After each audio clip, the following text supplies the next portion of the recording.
take your seat. Our chief guest, Dr. Peter McCullough, John Leake, and a special guest, Dr. Asim Malhotra is here.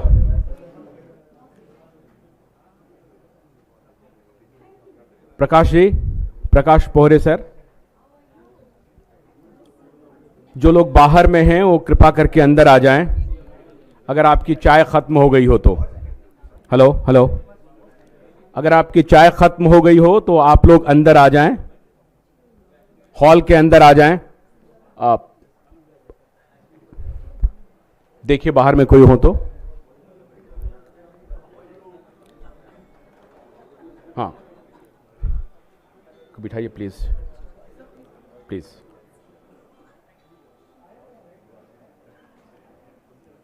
Doctor साहब please come this side please.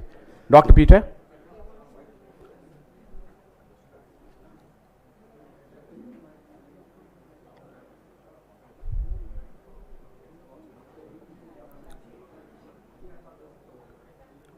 so we are going to start this event now.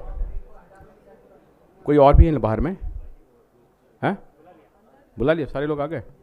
अच्छा अच्छा। जो हमारे दिल्ली के मेहमान हैं, जो नागपुर से, पुणे से, मुंबई से जितने लोग आए हैं, मैं सबका स्वागत करता हूं।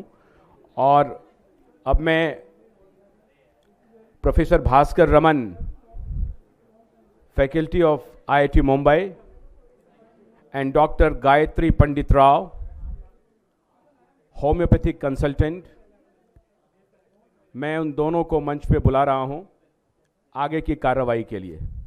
So please come on the dice. Thank you.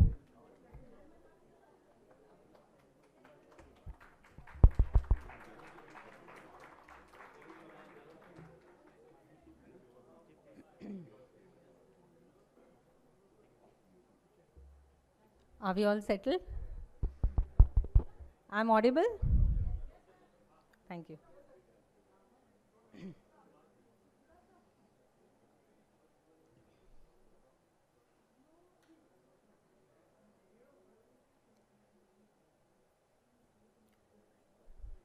Yes. Good morning, ladies and gentlemen. It's very nice to see you all here. A very, very warm welcome from every one of us. Today being a weekday also, many delights have come here. Nice pleasure to have you all.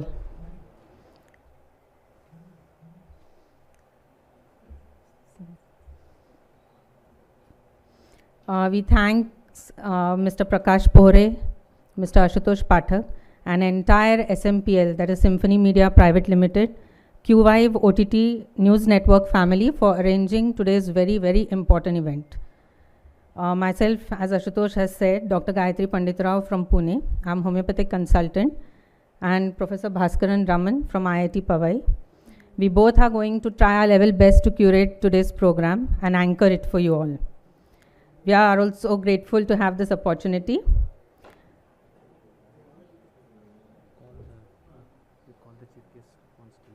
Why not now? What why not now? No, we'll be calling. Yeah. Yes. So let us now all embark on a very new journey together. It's a scientific journey towards truth and humanity. Actually, this is rightly complemented by a selection of today's venue, which we all know is IIC, that is India International Center here in Delhi. So the philosophy of IIC has always been like quickening and deepening of true and thoughtful understanding between peoples of nation. So today we are here from different parts of the world. We have our chief guest also. So to keep the torch alive, today we are here in a form of international conference.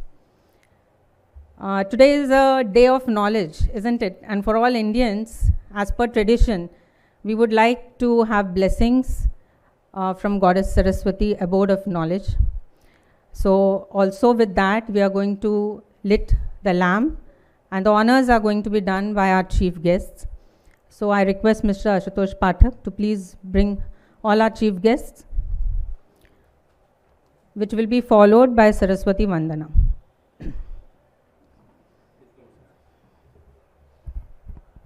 I also request Chairperson of UHO, Dr. Amitabh Banerjee, also to please join us on stage. My mobile? What is this? Yes, this is my mobile. Yeah, please come here. Sit down.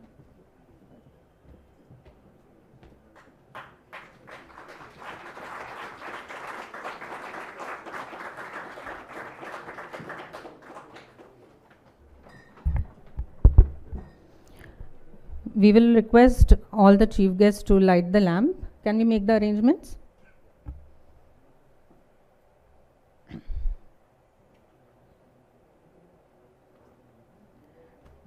Dr. Peter, Dr. Asim, this is our tradition, so we are starting it with lighting the lamp. Let's bring in some divine brightness into today's event.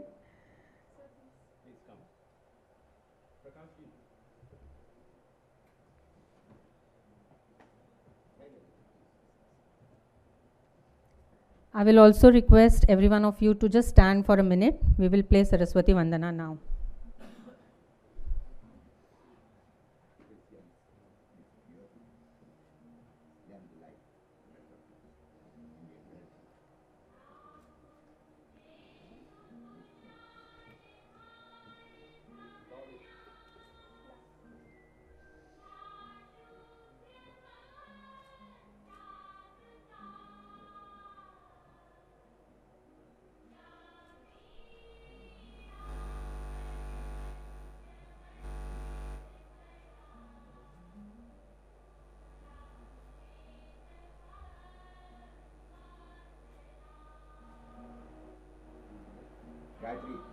No?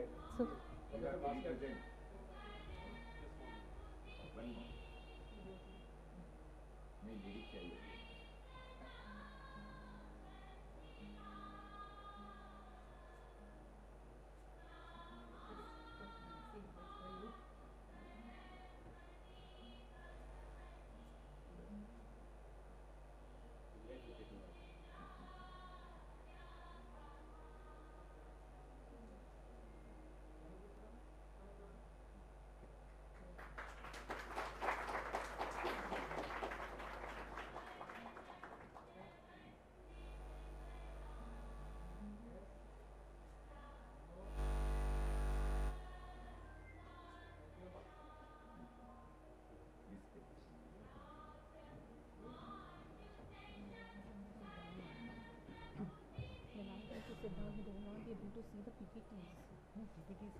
how do we turn it? Actually, we would request all our chief guests to be below so that you'll be able to see what we are going to project. So please, you may have a seat.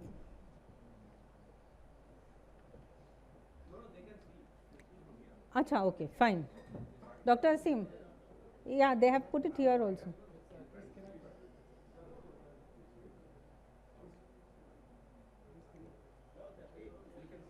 Okay.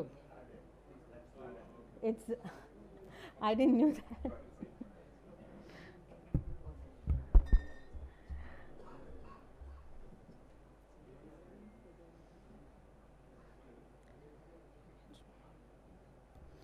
So we are going to take you through UHO journey. So what is UHO? Universal Health Organization.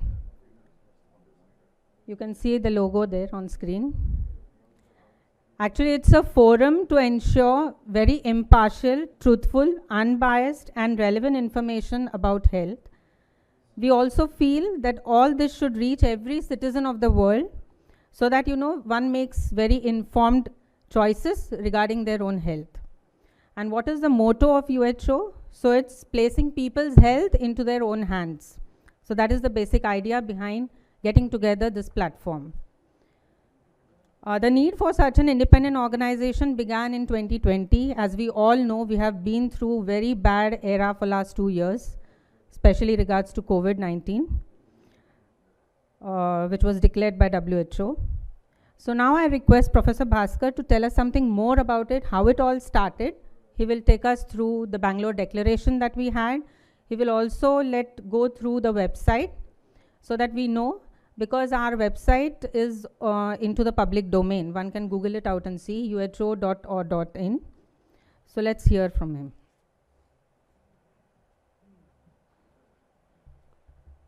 Thank you, Dr. Gayatri. Thank you to all for coming. Also to our guests from US and UK who have joined us. So I would just like to give a brief history of how this all happened. Universal Health Organization, group of us who came together, we did not know each other 1.5 years back. And to me personally, this journey started when the first lockdown was announced, and it was deeply disturbing at an intellectual as well as a emotional level that millions of people could suddenly be called as non-essential, and only those people were essential who were necessary for running the lives of the laptop class and social media class people. So that was completely unacceptable to me. That was what started my journey personally. Along the way, we have met each other, Universal Health Organization. You see here a picture of us getting together in Bangalore. This was about a year back, where we decided to form this Universal Health Organization. The principles behind this, if you can show the website. There are three guiding principles in UHO which drive us: transparency, empowerment, and accountability. Transparency is something which has been missing completely in the mainstream COVID narrative. Scientific viewpoints which did not align with the mainstream viewpoint have been sidelined, which is why many of the doctors who you will hear today, including our chief guests, their views have been sidelined throughout the world. You don't get to hear the alternate view at all. So that is one of the things which we want to address as a key principles in Universal Health Organization going forward. That is transparency. All viewpoints should be heard. Data should be analyzed in a transparent fashion. That is our key guiding principle. Empowerment of people is another guiding principle. People have been treated like school children, maybe even worse than that, during the entire COVID response, not letting them take responsibility, not letting them judge their own risk versus benefit, and so on. And accountability has been missing completely. It is very stunning to me that 260 million children, 26 crore children of India can simply be, equivalent of imprisoned for 2 years, denied their basic fundamental constitutional right to education, right to interact with other children, grow up in a normal fashion. This set of rights has been denied for children, not just in India. India was an extreme case, and there is no accountability for this. How is this possible? Even groups who are tallying, accounting the damage, recognizing the damage done to children because of this, even those who are doing the accounting are not asking for accountability. Who has to be held responsible for this level of fear and denial of rights to children? So this is the third guiding principle in UHO. As Dr. Gayatri mentioned, we have our website. The legal procedures for registration of UHO as a not-for-profit organization under the Society Act is almost completed. We hope to get it done in the next month or so, and after that the website will be open for membership. You can it will be the same website, uho.org.in. If you go there, you will be able to become a member of UHO, and UHO, with these guiding principles, we wish to be, in some sense, as our motto says, people's health in people's hands, encourage open-minded discussion, and work towards a policy specifically related to people's health in a transparent fashion as guided by our principles.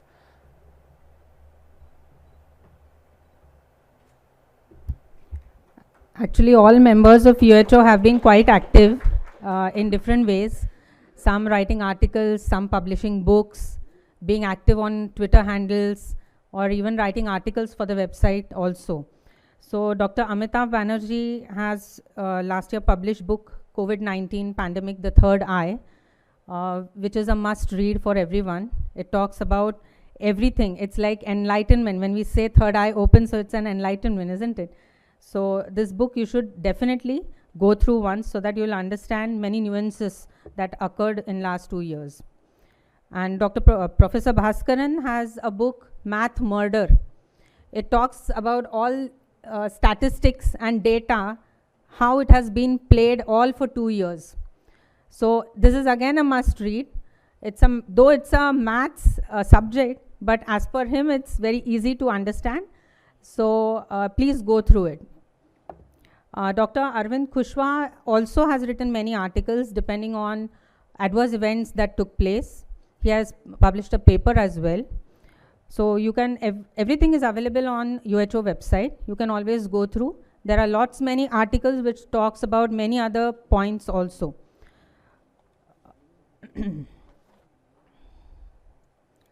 So now, we have been waiting today for one major event, that is official inauguration of UHO. This is going to be a grand launch that we are expecting. So we request Mr.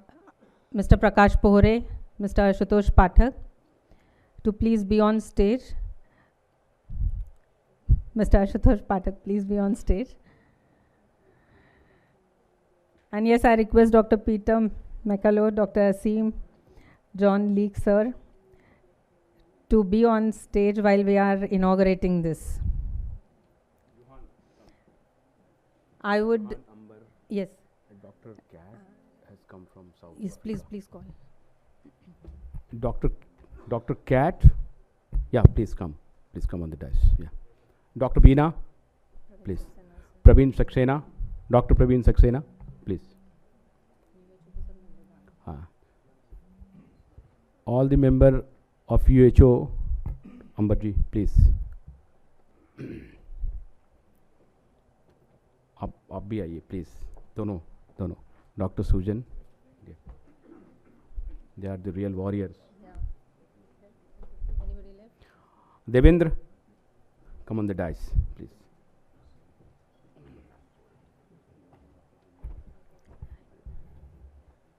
Yes, can we have that? Minakshi? Anybody left? अगर कोई छूट गए हो तो Please. छूटे नहीं हैं. Dr. Sankla. Mufassil, Petkar, Dr. Petkar. Dr. Petkar, Dr. Mufassil. All UHO members. Please, can we have more volume?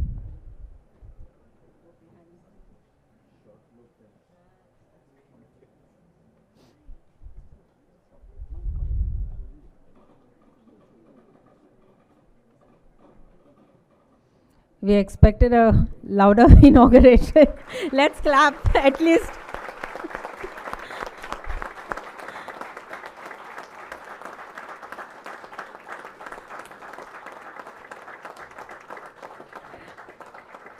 I also request Mr. Ashutosh Pathak to announce our first UHO Management Committee.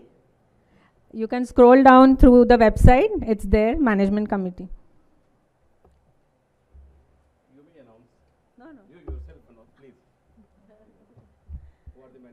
Yes. Dr. Amitav Banerjee He's a clinical epidemiologist, MD. He's a professor and head of D.Y. Patil Medical College, Pune. He's a chairman. Please come ahead so everybody knows Dr. Amitabh Banerjee. Dr. Arvind Singh Kushwaha, he is Department of Community Medicine from AIMS, Nagpur. He is not here with us today. He is not able to attend today's program though. Dr. Veena Raghav, she is anesthetist, clinical nutritionist from Bangalore.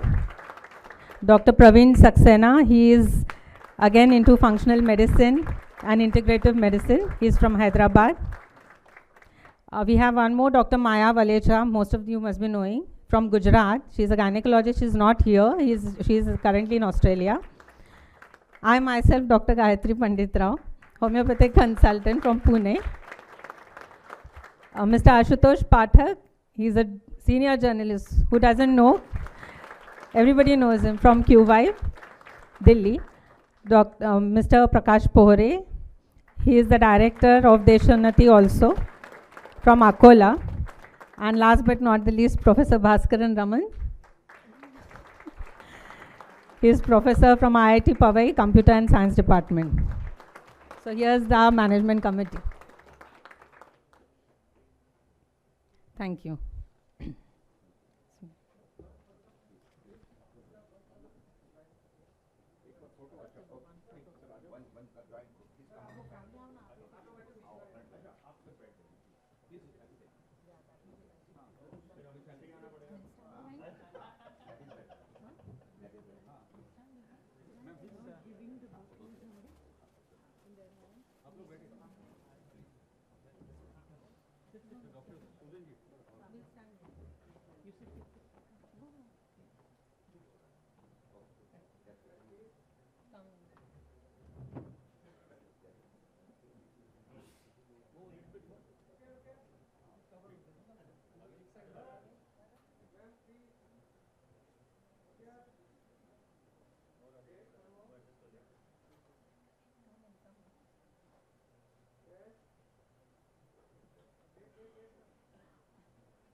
Mr. Prakash Pore and Ashutosh Pathak will please honor our chief guest with a bouquet of flowers.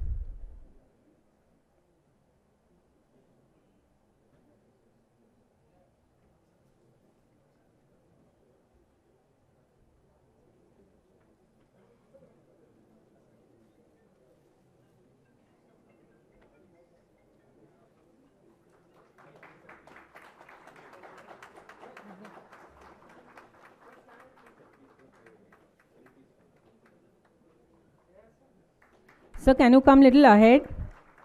Please come little ahead so that Dr. Peter, please come ahead. Yeah, correct.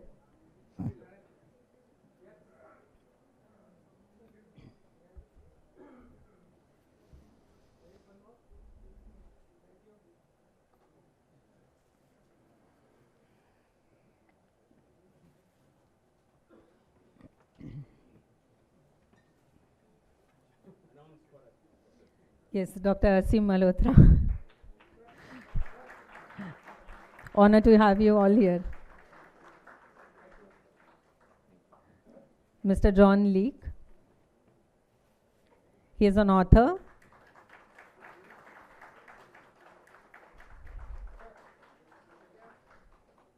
I will be doing grand introduction for them later.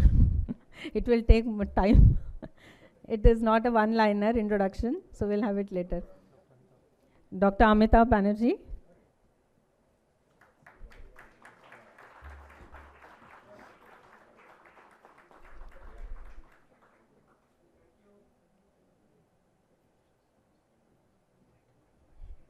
Now we'll be starting the actual program, why we are here today.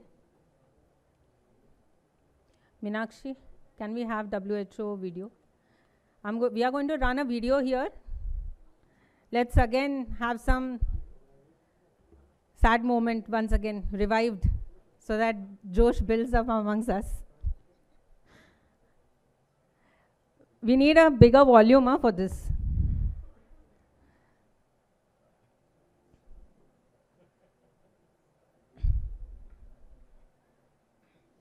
This is a video by How has WHO responded to COVID-19? Can we have a louder sound? Yes.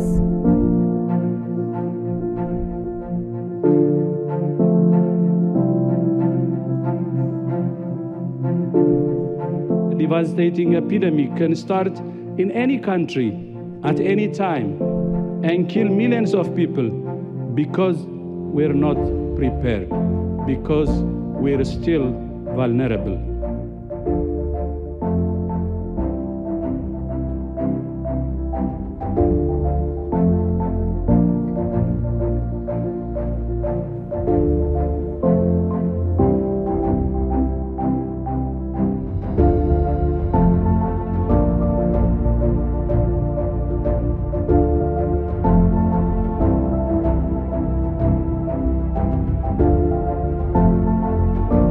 Epidemiologic investigations are underway, but yes, it's certainly possible that there's limited human-to-human transmission.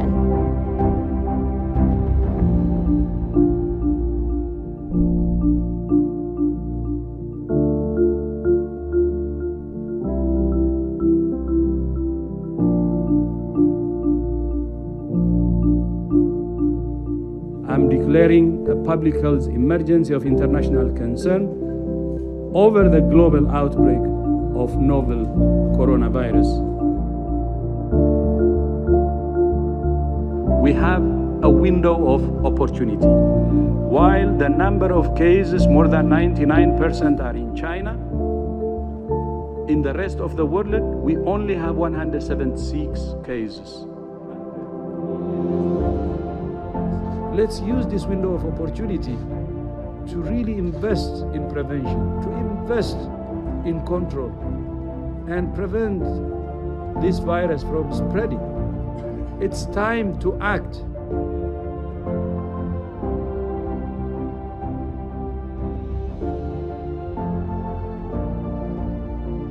The detection of this small number of cases could be the spark that becomes a bigger fire.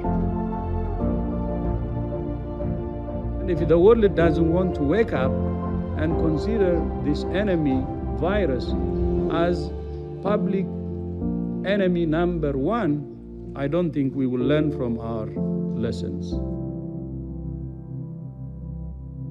We have over 400 scientists. There's been huge global interest in this topic and a real desire to collaborate and contribute. Our window of opportunity is narrowing, and that's why we called the international community to act. We've had enough countries now import disease. It is time to prepare. It is time to do everything you would do in preparing for a pandemic. All countries can be looking for cases right now. All countries can be aggressively finding those first cases and following those contacts over time. Shortages are leaving doctors, nurses, and other frontline health workers dangerously ill-equipped to care for COVID-19 patients. This is not a drill. This is not the time to give up. This is a time for pulling out all the stops. We're deeply concerned both by the alarming levels of spread and severity and by the alarming levels of inaction. We have therefore made the assessment that COVID-19 can be characterized as a pandemic. Not not testing alone, not contact tracing alone, not quarantine alone, not social distancing alone. Do it all. You cannot fight a fire blindfolded, and we cannot stop this pandemic if we don't know who is infected. We have a simple message for all countries: test, test, test. We must get back to be able to control this virus, live with this virus, develop the vaccines that we need to finally eradicate this virus. Please work across party lines, across ideology, across beliefs, across any differences for that matter. That's how we can defeat this virus. Yes, thanks. Goosebumps, right? You must be wondering why I have chose this WHO video on today's platform, WHO and UHO platform. But there's a reason behind it, doing this. As the saying goes, that everything is not always true that meets the eye, isn't it?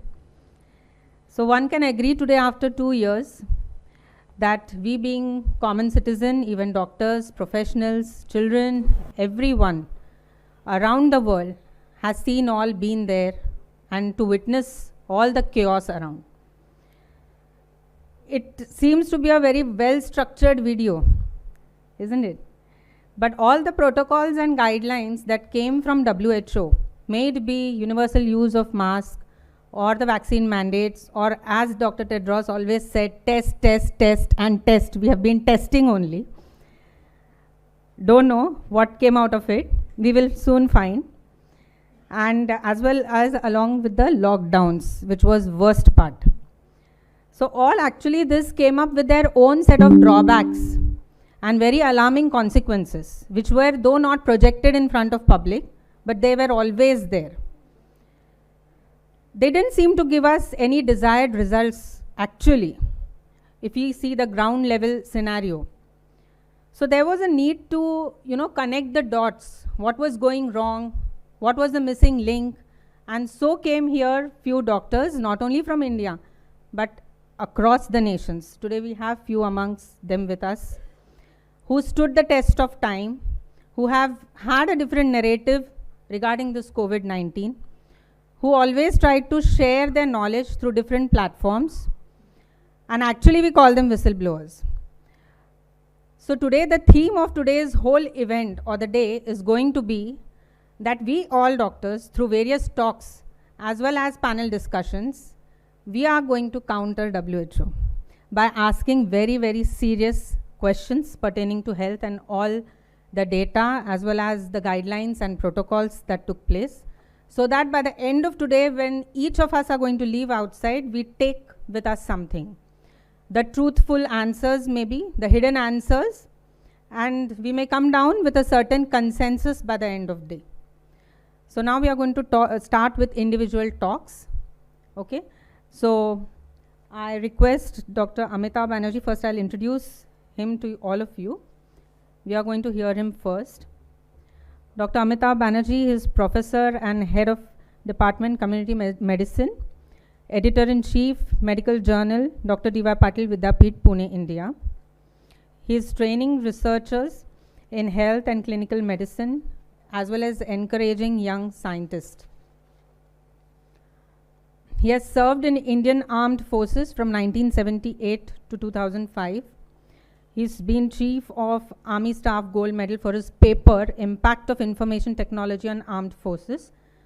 He has received Silver Medal for paper on tribunal malaria in the year 2003. Best Published Paper Award on Outbreak of Hepatitis E in year 2005. He has published more than 2,000 papers in peer-reviewed journals. He is a reviewer for reputed journals, including the BMJ and Nature. And he is research and publications advisor as well. Why I'm telling you this all is because whatever he speaks, there is a weightage to his talk. So please let us hear to Dr. Amitabh Banerjee.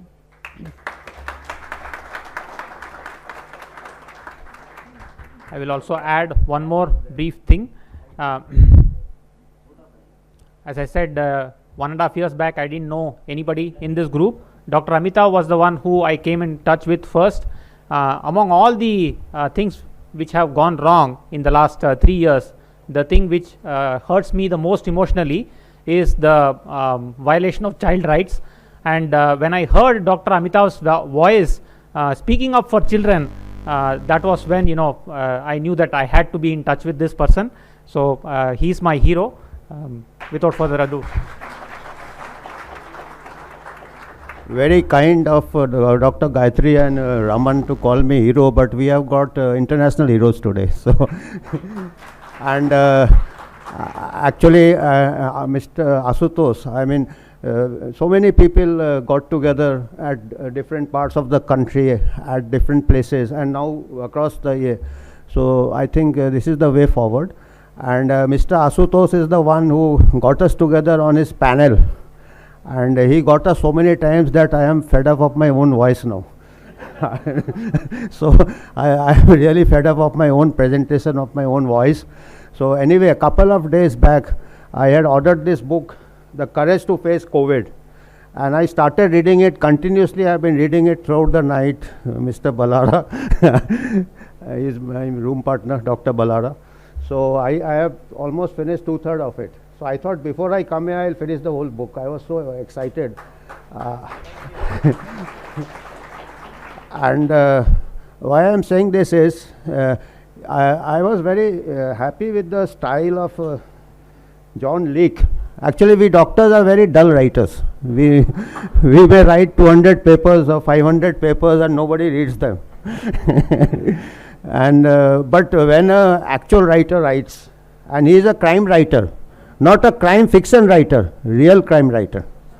So very appropriate. So very appropriate. And he has made it so interesting. He is not only crime writer, he has been trained in philosophy and medical history. Am I right? I may get something wrong. He's been, and he has woven this so well. But examples from history. Best example I could think of is the Ignaz Semmelweis. About more than 100 years back, I think in Austria, he was the first one who presented the hypothesis, or he then confirmed it, that doctors and students who are conducting deliveries after doing post-mortem, they are not washing their hands. And this deliveries conducted by medical students and doctors cause much higher maternal deaths of mothers due to infection, and those conducted by nurses who never used to do post-mortem, they had much less mortality. So the whole doctor community ostracized. He was, and then Raman, sorry to disappoint you, this math murder, he had strong graphs. He stored very simple arithmetic, number of deliveries conducted by doctors, and it was so obvious, like a high school child could understand that doctors are killing more mothers than nurses. So this also I don't think alone. Where are you? So, but then not only he was sidelined, deplatformed by doctor community, even his family members went against him. I think in this pandemic also, each one must have faced division in families. Husband-wife division. I know people have separated, brothers have separated because different views. And it happened in Semmelweis' time. He was put in an asylum. They thought, Ballara sahab, be careful. The way you talk, no, raat bhar barbar karte rahe. Hum hi jail sakte hain. So Ballara met his match actually. So he was put in an asylum. His wife also disowned him. Can you imagine that? I mean, we are not as unlucky to, at least I think Peter McCullough is accompanied by and so we are not as, and what is the advantage we have got? Lot of Ignaz Semmelweis all over the world has come together. I mean from abroad or from your cause. So So we are not isolated. This is one of the advantage of our networking and information highway. That time he was isolated. And after almost a century, now we are washing hands like there is no end. We are overdoing it now. When he was alive, he was put in an asylum and he was attacked by his inmates or by the jailer, and he died in an asylum. So things are not that bad, and it gives us immense hope today. And I must mention Jon Tengra also. I mean, this young man, the amount of research he has done. Because this is not a medical problem per se. It is a political, social, and so many others. I mean, it's something beyond the medical. That's why doctors are not comprehending it. You see, we will say the truth. We will try to save the science. But when you say the truth, the doctors who are trained in a particular field, they don't grasp the truth. The truth is so vast. It is so vast that even people will say, yeah, conspiracy hai, aisa to ho hi nahi sakta. I mean, facts are much more stranger than fiction today. But if you connect the dots, so many things are there. Simple mathematics are there. I am an epidemiologist, so I am not much into basic science, too much into clinical also. I just see the overall. I have been projecting data. Since the beginning, my students, they tabulated data. We had an initial hunch that it has to do with age. Everybody knew with higher age. First of all, the question of pandemic comes, it is not killing young and healthy. It is killing the elderly. So the question comes whether we can truly call it a pandemic. That is again debatable. Even then, so we said those countries like Western countries are average population is very old. So okay, we say age is a risk factor. But when we tabulated, we had a hunch, is it obesity? We saw a lot of obese patients going into the ICU in our hospital. So we tabulated almost 200 countries, 180 or 190 countries. We tabulated the data, age, obesity, and mortality from COVID. We found a very strong correlation with obesity. In fact, more correlation with obesity than with age. And the Japan data, Japan is a very fascinating country. Japan, even before the vaccine rollout, they hardly had any cases and they hardly had any mortality. Japan is the oldest population, even older than the Western countries, average age. But Japan, the BMI, their obesity rates as per the WHO data, they are 1/3 compared to the Western countries. The Asian and African countries are 1/3 the obesity of the Western countries. 60% are BMI above 25. So we found a very strong correlation with obesity. And here is the window of opportunity. And I am sure this Dr. Asim will have a lot to say on this, because he is the one who has been saying the control of body weight, diet, exercise. And I think he is slim and fit. He must be practicing what he preaches. And because I don't have any, but from his look I can say he is, there is in this book I think Peter McCullough runs marathon. You are still running marathon? So he is also practicing the control of lifestyle and obesity. So these are the things which we will stress on. I mean, because there are so many viruses which are going to come in the future also. And we will be projecting data, different countries like Japan. Now they are having the second booster. 80% population are having covered with vaccine, and they are having peaks now. Japan is the country facing the biggest crisis, and that has happened after vaccination. Before vaccination, there were hardly any cases and deaths. We will be projecting the graphs like Semmelweis, so other Semmelweis can pick up and spread it. And then there is a case of Taiwan. Then there is a case of Australia. I think Peter going to Australia. Australia cases also, in spite of high vaccination coverage, they are having spikes. I mean, compared to similarly Taiwan, Malaysia, Sri Lanka. So these are the things that at the population level, as a public health measure, vaccine is not working at the population level. You may give it focused protection to the elderly. But again, that has again brought into question by the tragic experience of Dr. Asim's father. When he's being a cardiologist, he knows how it has affected or what. We can just count the data at the population level. That way, I think Dr. Peter McCullough was far luckier. He could save his father by early treatment. I read it in the book only, by ivermectin and by early treatment, which was again. So I think these are the things which they will perhaps talk about. So I just wanted to convey that we are so happy that handful of us have come together, but that is enough.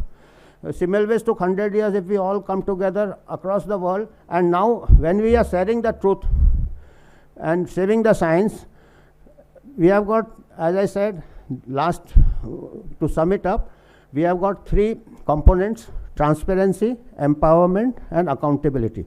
So we, UHO, are the knowledge. We give the information. We try to collect the evidence. We give the knowledge. Empowerment is done by young people under Johan Tengra and Amber Kori. They have got people of Awaken India movement all over India. Balara Sahab also keeps going around, educating the people inside jail, outside jail also. So he has been served some terms, and that is empowerment. That is our arm. They are the actual foot soldiers who are fighting in the border. We are just doing the ammunition. We are just ammunition, we are feeding them. They face the bullets, they go to jail. And of course, we have got the third is the accountability. We have legal experts helping us are the Indian Bar Association. The Awaken India movement, Indian Bar Association and UHO, they work seamlessly. Today also Advocate Nilesh Oja and Dipali Oja have got a hearing in Mumbai High Court. Otherwise they were to be here. So they are fighting it out there. So we are very lucky to come together so fast, and now we are connected across the world. Thank you so much. Thank you.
I request Mr. Prakash Pore also to please be on the stage.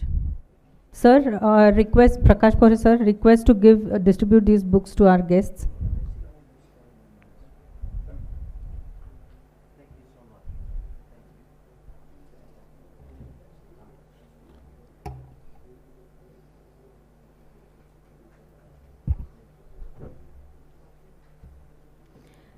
Now we are going to listen to our chief guest, Dr. Peter McCullough. I'll introduce you.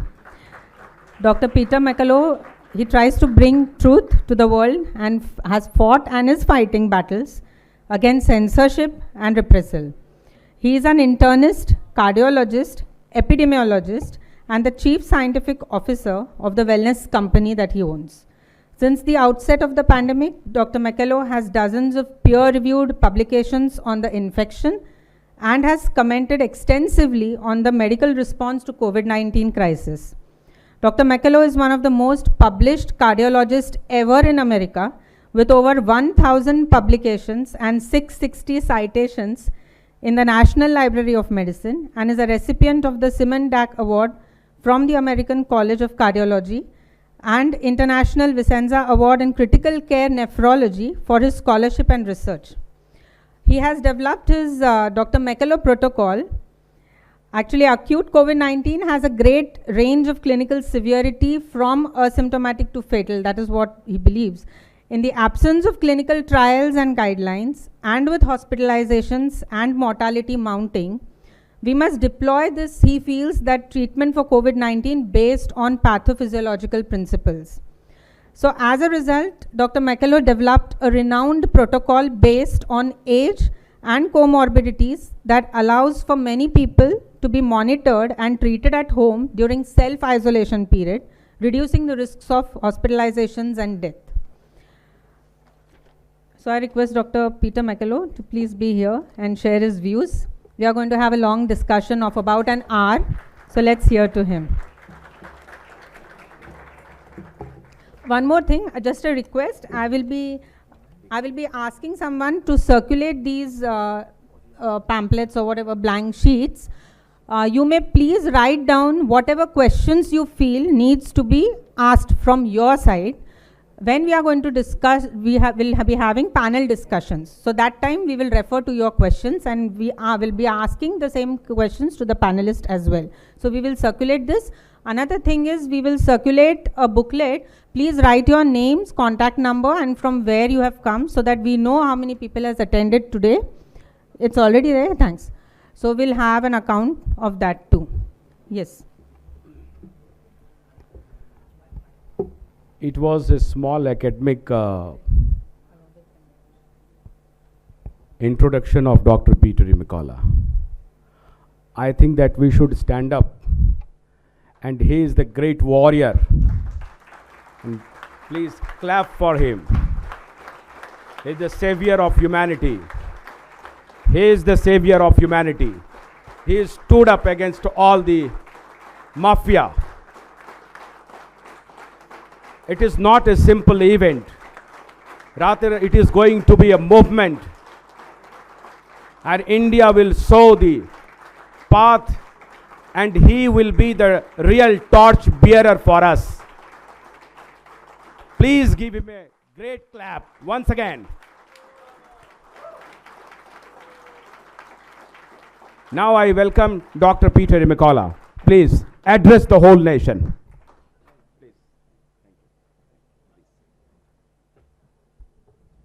Well, thanks so much for that introduction, and thanks to each and every one of you for attending. This is a momentous time for the world, for the country of India, for the city of Delhi, for the tremendous show of force that came together in India more than any other country to take cases to the Supreme Court by the people here, making the case that the lockdowns weren't justified, making the case in winning that vaccine mandates were not legal. In fact, making the case that there was no difference between a fully vaccinated and an unvaccinated person. What I'm going to do in the next few minutes is go through what I call 5 pandemic truths, 5 points to be made that you could remember regarding these years that we endured with the COVID-19, SARS-CoV-2 outbreak and the illness COVID-19. So with that, let me have you advance the slide. Just one slide forward. Thank you. Here's our book, Courage to Face COVID-19. We encourage you to get a copy.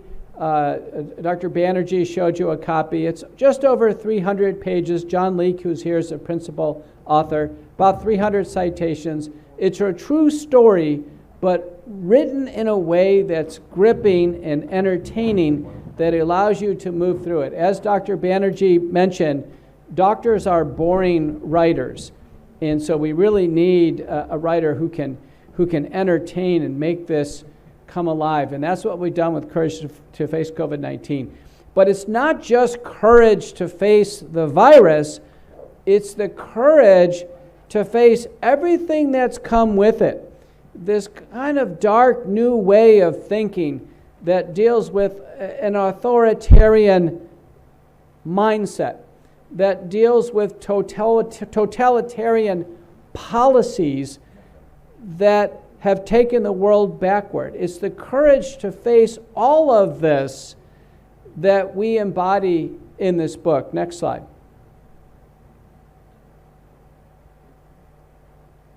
Everything I'm going to tell you in the United States, we have memorialized in a series of 5 U.S. Senate testimonies. 5. And every word is captured, and it's now in the U.S. National Archives. So the U.S. government cannot say that they didn't hear these words, that they didn't know about these concepts, because we fully had them disclosed to the U.S. Senate and reflexively to the Congress, and to the White House, and to the American people. Next slide. Here are the 5 points, and I'll go through them, and I'm happy to leave the slides here, and anybody can use these slides. But the first point deals with negligible asymptomatic spread.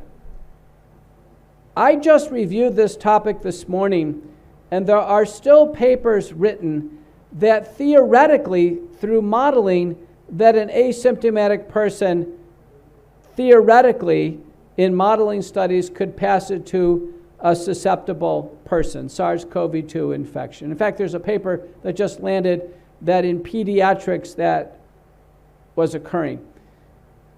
It's never been demonstrated that significant spread happens that way. Next slide.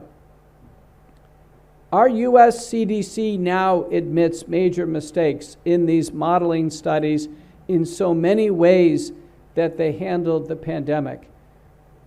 Incorrect scientific thinking and unsupported statements have been the hallmark, unfortunately, of our US CDC, which previously was one of the most revered institutions in the United States. They let us down. Many of my colleagues in my residency training became CDC officers. I trained in medicine at the University of Washington in Seattle. And in fact, they're there at the CDC. And somehow a contagious groupthink enveloped that organization, and it's been an absolute disaster. Our CDC is set up to perform outbreak analysis, data analytics, and then in vitro diagnostics.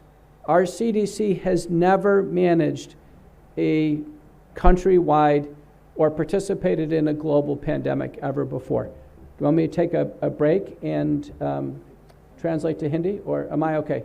You can use that for okay. All right, thank you. So, negligible asymptomatic spread. This means that an acutely ill person could pass the infection to a susceptible person just like influenza, just like the common cold, just like any other upper respiratory tract infection. And that, in fact, many people could be harboring the virus, but they have adequate nasopharyngeal forms of defense mechanisms, immunity, and they're not clinically manifest as sick. The group we've had a discussion here with India is focusing on this revisited but relatively large topic of germ theory versus terrain theory. And the idea is, the germ theory is that we're free of germs, but then a pathogen invades and we get sick. The terrain theory is we have viruses and we have bacteria throughout our body, throughout the air, and it's only those who have a weakened form of immunity, or at that time have an overwhelming inoculum, that gets the patient clinically sick. These are the two papers that demonstrated that asymptomatic spread was negligible. I mean, actual studies that measured PCR testing in those sick and not sick, and who got, by contract tracing, who got sick. The first one on the left is by Cow and colleagues, over 10 million Chinese. On the right is Zachary Madewell. Both concluded less than 1% of spread occurs asymptomatically. Less than 1%. This recent analysis from the Cochrane group demonstrated that wearing masks had essentially no effect, because the majority of people wearing masks didn't have the virus, and even if they did, the masks were not sufficient, even in the healthcare setting, N95 versus surgical masks. So the preoccupation on masking was predicated on this idea that an asymptomatic person could spread it to someone else. Now, I noticed today no one is wearing a mask. No one's wearing a mask. Because it's evidence-based not to wear a mask. And my statements on masking on TV, I'm sure, like Dr. Malhotra and others, have been very consistent. We're cardiologists. We'll wear a mask in the cardiac catheterization laboratory, in the operating room, when I go into respiratory isolation. But there's no need to wear a mask in public. So the CDC no longer recommends universal masking in health facilities for that reason. So we were around Delhi yesterday just to show John Leake the torrent of traffic and the wonderful confusion and the sights. And there were a few people outside wearing masks. Now, they could wear masks because they don't want the pollution or the dust or some other reason, but they don't need to wear a mask for the purposes of preventing COVID-19. So if there is negligible asymptomatic spread, that means persons without symptoms certainly don't need testing. They don't need testing. The tests are only approved as a diagnostic aid in someone with suspected acute SARS-CoV-2 infection to make a diagnosis. Very important. The tests never should have been done before getting on airplanes, once a week going to school or in employment. The World Health Organization said not to do asymptomatic testing in June of 2021. The WHO said that, and a year later, in August of 2022, the CDC agrees. There are multiple studies, this one among US athletes, showing that weekly testing, even during a period of time where 20 to 30% of individuals did get acutely ill with COVID-19, had a yield less than 1%. This large workplace study again showed a yield with weekly testing less than 1%. But when the test is positive, it's more likely to be a false positive than a true positive. Again, showing the lack of utility in asymptomatic testing. The third point is that natural immunity protects against severe disease. Natural immunity protects against severe disease. Like the common cold, one can get COVID-19 again and again. Everything you saw in that film from the WHO was predicated on what's called a COVID-0 thinking, that, oh, we can contain this. No, we can't contain this. This is a viral illness for which almost each and every person will contract it. Our CDC estimates about 15% of people just simply can't get COVID-19 because of unique factors like a protective nasopharyngeal microbiome. It's possible that someone could have lots of exposure and not get it. But people who are genuinely susceptible invariably are going to get it. How many people in the room have had the illness? So, no, but you thought you had it clinically. Okay, so about half. Scott Atlas, who was on the White House task force, and he's with Dr. Malhotra and myself in the frequent contributor group on Fox News, a national US TV station, said that the denial of natural immunity in our Centers for Medicare and Medicaid Services was unprecedented in modern history. Unprecedented. It's always recognized that once someone has an illness, either they have very, very good protection against getting it, like chickenpox or mumps, or they have protection against severe disease. This paper by Kimatelli and colleagues from Qatar, that group there has done a very good job, demonstrated that prior infection had a 94%, this paper's from Harvard by Clausen and colleagues, recently came up by Clausen and colleagues, demonstrated that 94% of Americans have been infected with SARS-CoV-2 and 97% have some form of immunity. 94% of Americans. It's basically over with in America. It's over with. We're sitting on crowded planes, back in restaurants, just like you are. It's over with because we did have a heavy burden. This paper by Kimatelli from Qatar, as I mentioned, showed that once somebody has the primary infection, there's a 97% protection against hospitalization and death on the subsequent illness. So it's very important. I think this is the most compelling paper. This is Chin and colleagues, U.S. prison system, 59,000 prisoners, 17,000 staff. And what they demonstrated in the lower part of the table, if there was a prior infection with the Delta or Omicron outbreak, that there were 0 hospitalizations and deaths on a subsequent infection. Zero. Zero. So the most important question you can ask an acutely ill patient, is this your first time for COVID, or is this the second or third time? Every patient should be asking that. And to this day, the U.S. military is not keeping track of this. The major sports teams are not keeping track of this. Doctors' offices are not keeping track of this. They're keeping track of vaccines, but they're not keeping track of who's had the prior illness.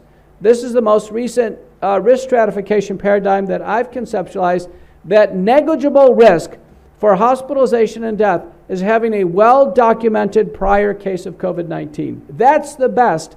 And then we move through other comorbidities. Dr. Banerjee mentioned that obesity is actually slightly a more powerful risk factor even than older age. But you can see that very few people are truly at risk for hospitalization and death. Very few people.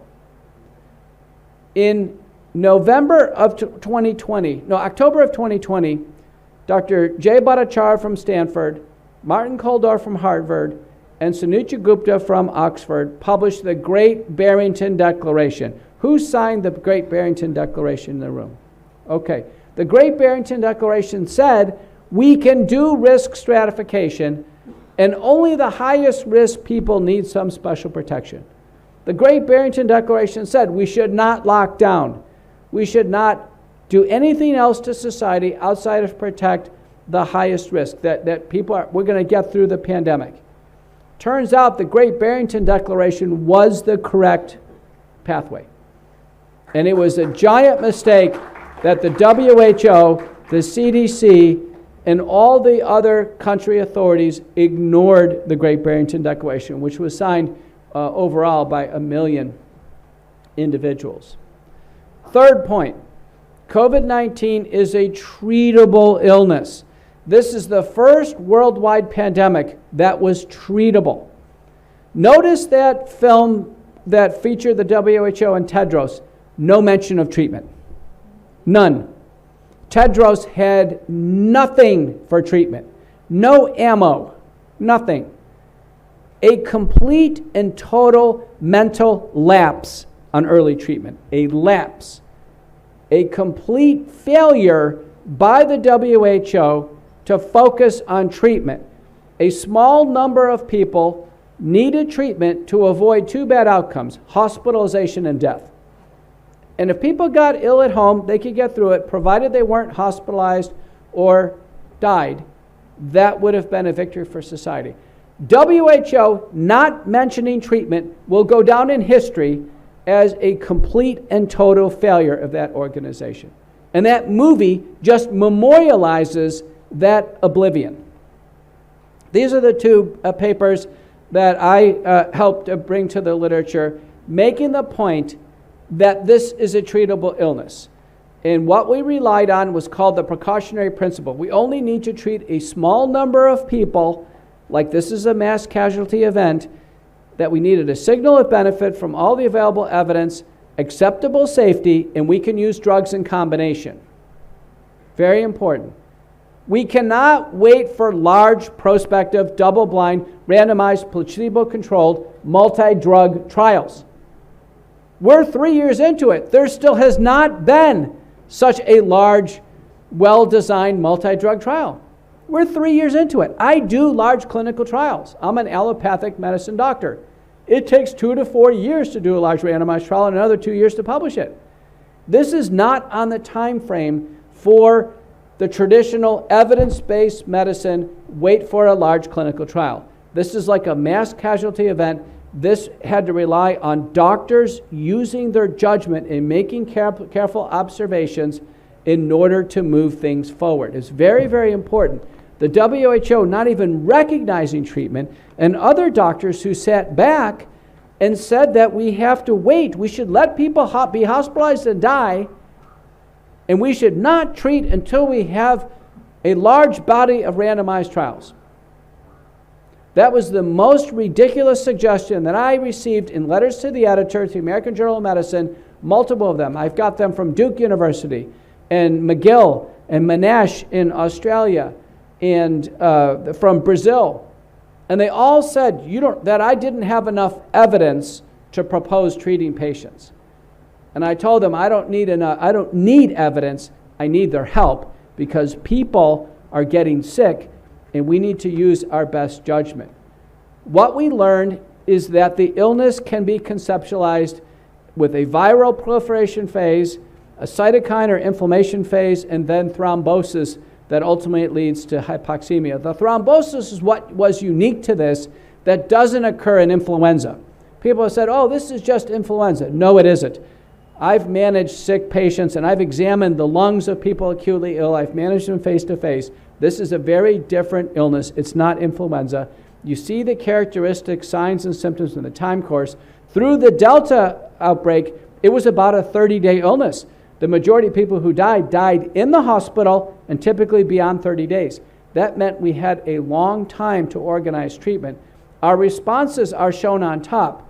Forms of intracellular anti-infectives, corticosteroids, immunomodulators, and antiplatelet, anticoagulant drugs. This is one of many protocols available. It's called the McCullough protocol. And you can see here, it moves through an array of treatments. I can tell you, I just reviewed this morning. As we sit here today, there are 33 total different medicinal interventions for COVID-19, 33 of which randomized trials have been done, 33. This protocol here outlines about 4 to 6 drugs that need to be used in combination. At the very top, it's getting fresh air, using nasal virucidal washes and sprays and gargles, which I'll review with you, have a very good evidence base. And then we move into risk stratification. On the left side of the screen are no prescription therapeutics, simply nutraceuticals and supplements.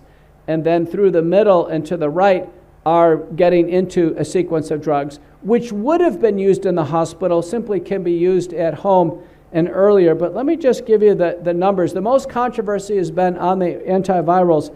Hydroxychloroquine, we are up to 380 studies with hydroxychloroquine, 15 randomized trials demonstrating about a 23% improvement in the trials overall, about 73% reduction in death as a singular endpoint, small numbers of endpoints. So hydroxychloroquine has an evidence base. It's in about 24 government and NGO guidelines. Ivermectin, 95 studies, 45 randomized trials, about a 51% reduction in death, a 54% improvement in clinical condition. Ivermectin, again, small trials, but aggregated shows a treatment effect. Colchicine, something I've used widely in my practice, 43 studies, 23 randomized trials, including the largest clinical trial in all of COVID, the Corona trial.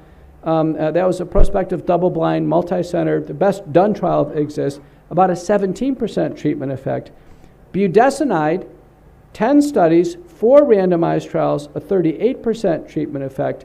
Those of you here in India would be interested to know curcumin, 23 studies, 18 randomized trials, about a 39% overall improvement rate.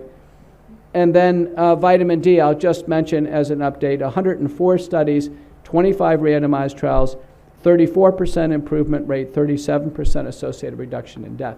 And we can go on and on. So none of these protocols rely on a single drug, and no single drug is necessary nor sufficient. So we've collaborated with Dr. Eugenia Brentos in El Salvador, does not use hydroxychloroquine and ivermectin, but uses 4 to 6 drugs, gets people through the illness. Dr. Sankarat Chetty in Durban, South Africa, the same thing. So treatment protocols do not rely on single drugs. And the only reason why people are hospitalized is because they have not received early home treatment. That's the reason why they end up being hospitalized. This paper I did with the Italians, Fazio and colleagues, showed early treatment means treating within the first 3 days of illness. The first 3 days. That's the golden window. United States, by October of 2020, we had a home treatment guide.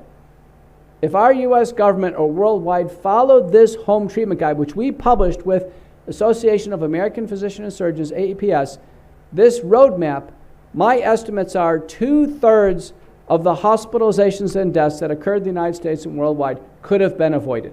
2/3, because there was a learning curve. Going forward, we have probably about a 95% treatment effect. Point number 4, this is really point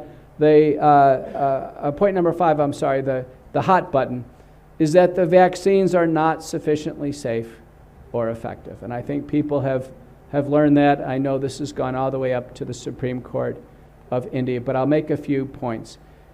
Since the release of the vaccines, it's been one set of bad news after another. There are about 100 vaccines in development and clinically available. I think the number's roughly about 20 vaccines, and unfortunately, it's been bad news all the way. Pfizer, our lead manufacturer in the United States, a messenger RNA vaccine, within 90 days of release of their drug, Pfizer logged 1,223 deaths shortly after the vaccine within 90 days of release.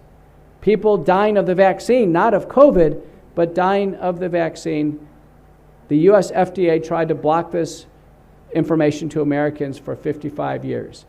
The World Council for Health, as of June of 2022, after multiple stern warnings in 2021, performed a pharmacovigilance report of all the major safety databases, of which there's 39 and 4 major ones, and they concluded, as you can see here, recall all the vaccines off the market. All the vaccines. So if you believe the vaccine should be off the market and we should just return to normal life, you are well supported by this international organization. They relied on many databases, but you can see with COVID-19, compared to other vaccines and drugs, the number of deaths that have occurred with the COVID-19 vaccine products has set all records in the history of medicine. The total number of adverse events are far greater than even more commonly administered vaccines like influenza or tetanus. These vaccines are the most toxic and deadly vaccines by the data that we've ever seen in human medicine. Well, what do the vaccines do? What's the benefit of the vaccines? There are about 6,000 papers published on the benefits of the vaccines. 6,000. And in my view, they are all making false claims regarding the vaccines. The first claim is that they prevent infection with the current strains. They don't. The virus is quickly mutated, and every prior version of the vaccines is already out of date. In the United States, we had so many breakthrough infections, our CDC gave up tracking them in the spring of 2021. The second claim is that the vaccines stop transmission. Our CDC director came out in mid-2021 and said fully vaccinated people spread it to fully vaccinated people. The third claim is the vaccines make it less severe. They reduce hospitalization and death. Well, I've told you 94% of Americans have already had COVID. That's actually the reason why there's reductions in hospitalization and death. It's antecedent infection. But there's never been a prospective, double-blind, randomized, placebo-controlled trial of vaccines showing reductions in hospitalizations and deaths. There are hundreds of observational studies that have intimated that result, and in my view, they're biased for the following reasons. One, COVID-19 hospitalization is not adjudicated, meaning they could be test positive but be in the hospital for other reasons and not be clinically ill with the virus. Number two, the studies are not randomized, and they are heavily influenced by selection bias. They don't account for who's received early treatment. And I can tell you patients who take a vaccine electively are far more likely to seek early treatment. I know that because I see it in my practice. And then on top of that, most of these studies don't have a fair representative sampling scheme. They simply are convenient samples of people with and without vaccine status. And even the vaccine status is not precisely ascertained. So in the United States, our electronic medical record... We know it's a biowarfare. All this mumbo jumbo, we can do without. We are here to save the child Okay. Okay, I'm going to go ahead and finish. Yeah. So I'm going to finish, and then we'll have plenty of time. We'll have plenty of time for a discussion. So what we know is that in the United States, our electronic medical records, the default is unvaccinated. So a patient in the electronic record remains unvaccinated unless the patient can prove that they've been vaccinated with a vaccine card. Many patients are sick and they don't bring their vaccine card. So many vaccinated people are counted as unvaccinated due to this bias. The CDC has not shared the vaccine administration data set so we can actually do cross-linking of data. The CDC has kept that. And so for those reasons, the claim of reductions in hospitalizations and deaths, in my view, is not justified. And then finally, an anticipated claim is that the vaccines will prevent a recurrence of the outbreak, and that hasn't been demonstrated. So the vaccine manufacturers have railroaded the products through the FDA, raking in massive amounts of pre-purchase revenue. And that prominent doctors, in a sense, have been slamming our public health officials, and you see me there with Jay Bhattacharya on the news, regarding this idea of the whole pandemic, in a sense, as a crime against humanity. That the idea is the virus and the vaccines, as Doctor has mentioned, have been weaponized, that they have, in a sense, been used as some type of a tool to injure populations or cause change, global change worldwide. Our CDC, as there is all this positioning, has announced overhauls and have had these admissions of wrongdoing already. We can see the positioning. And what I've said publicly is I've given more analysis and I've given more media commentator than her, than Fauci, than Jha, than Murthy, than Biden or Harris combined. And I don't have any announcements of being incorrect on anything. I've changed my views as the viral pandemic has changed, but that's a natural scientific evolution. I do a lot of talking with expert doctors, so we have, our group understanding what's going on. But our public health officials have not done that. She hasn't made a single call to me. I have 60 peer-reviewed papers on this topic, and that's a low number because of the bias against publishing anything outside of a positive paper on the vaccine. So my final slide is that the call to action here is that all lockdowns worldwide should be ended. All the restrictions should be lifted. We should only test on label in acutely ill patients. And I would say at this point in time, on the first anticipated episode of the illness, we should recognize prior infection in all applications, because beyond that, it's the illness is like a common cold.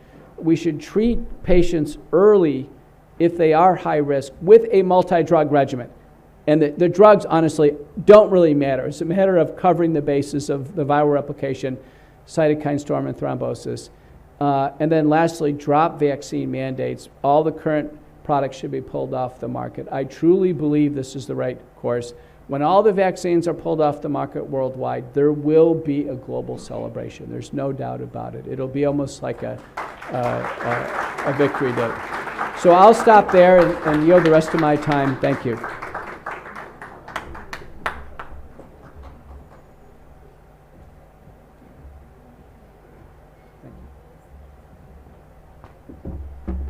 Thank you, Dr. Peter.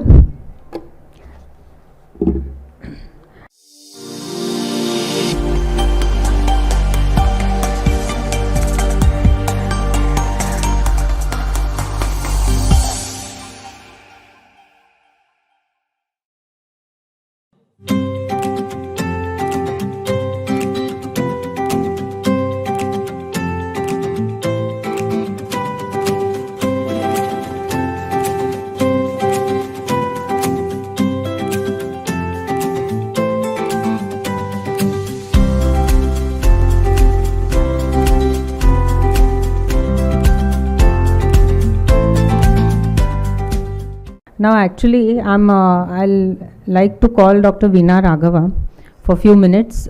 She will share whatever Dr. Peter has shared his views. She will try to explain it into Hindi for many people here, so it will be easy to understand a bit.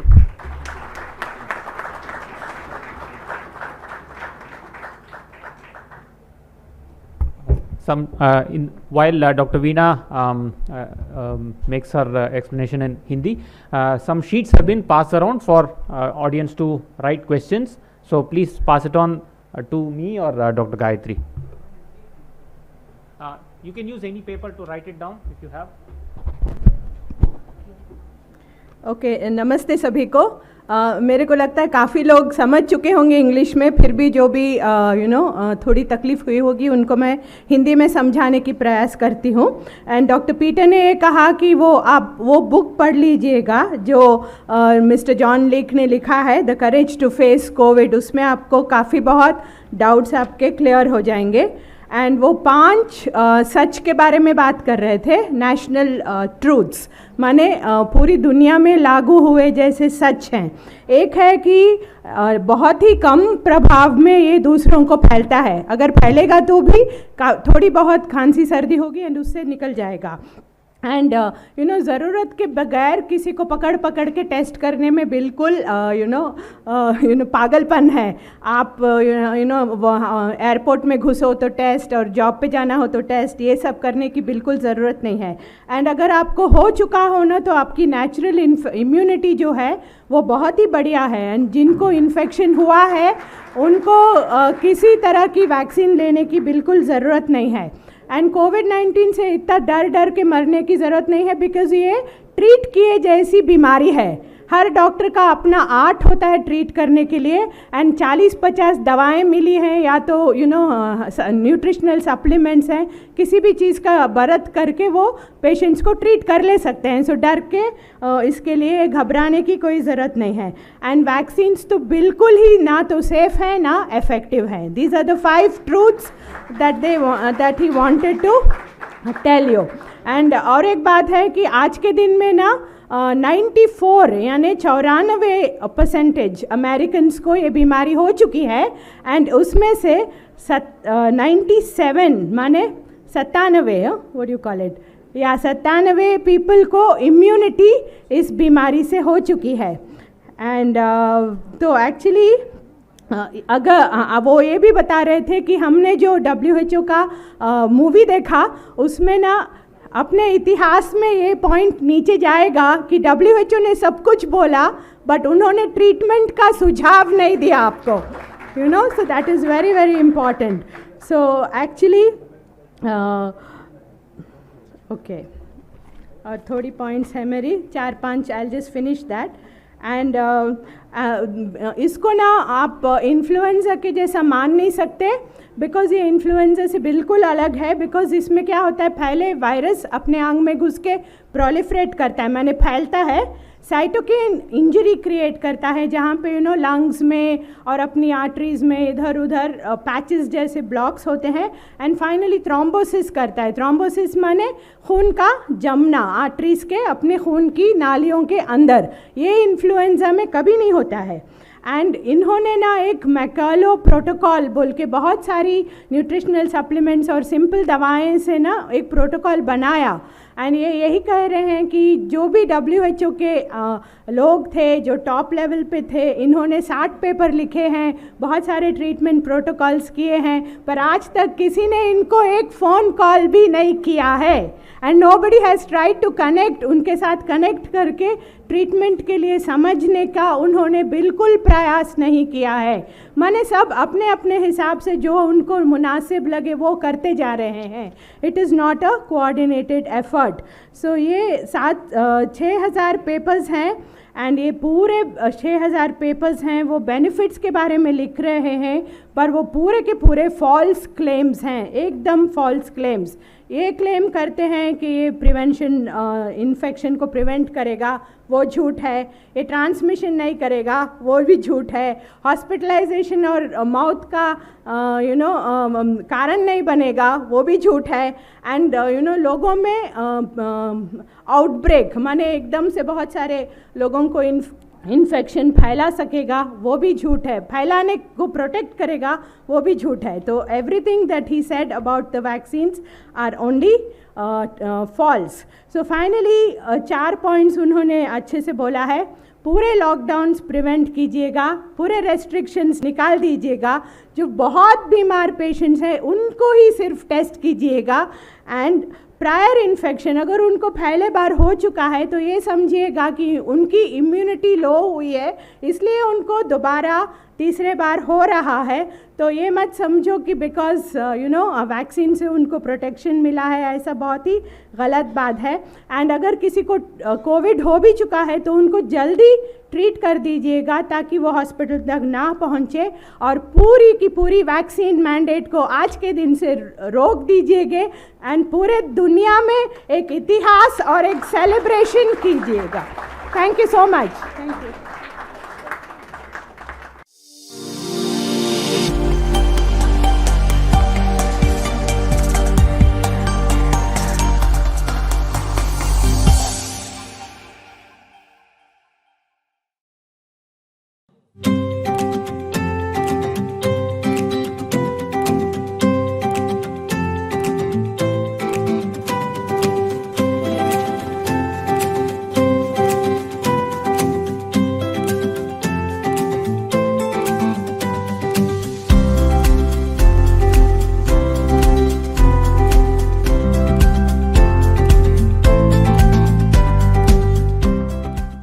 Now we will move ahead to our next speaker of the day, Dr. Asim Malhotra. Dr. Asim Malhotra is an NHS-trained consultant cardiologist and visiting professor of evidence-based medicine, Bahiana School of Medicine and Public Health, Salvador, Brazil. He is a world-renowned expert in the prevention, diagnosis, and management of heart disease. He is honorary council member of Metabolic Psychiatric Clinic at Stanford University School of Medicine, California, and is a cardiology MSc examiner at University of Hertfordshire, UK. He is a founding member of Action on Sugar and was the lead campaigner highlighting the harm caused by excess sugar consumption in the United Kingdom, particularly its role in type 2 diabetes and obesity. In 2015, some more information I'm giving, he helped coordinate the Choosing Wisely campaign by the Academy of Medical Royal Colleges as lead author in BMJ paper to highlight the risk of overuse of medical treatments. That is a very important issue, overuse of medical treatments. In the same year, he became the youngest member to be appointed to the Board of Trustees of UK Health Think Tank. In 2016, he was named in the Sunday Times debates list as one of the most influential people in science and medicine in UK, a list that included Professor Stephen Hawking as well. His total arithmetic score is over 10,000, making it one of the highest in the world for a clinical doctor during this period. His first book, co-authored with Donald O'Neill, The POP Diet, has become an international bestseller. Dr. Malhotra did not stop here. His vested interest in all matters that he believes to undermine the public health has even resulted him in challenging the National Institute of Health and Care Excellence recommendations of prescriptions for statin use for people at low heart risk disease. He has been instrumental in bringing the BMJ campaign Too Much Medicine. So while I'm reading this, you must be knowing that he is absolutely, I think, against too much use of medicines to the mainstream media. That is more important. So now we will like to hear what Dr. Asim has to say more. He has his own experiences to share with us.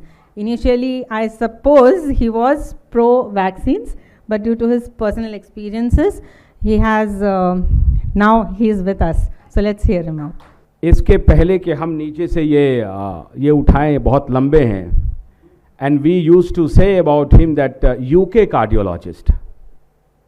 Basically, he is Indian cardiologist.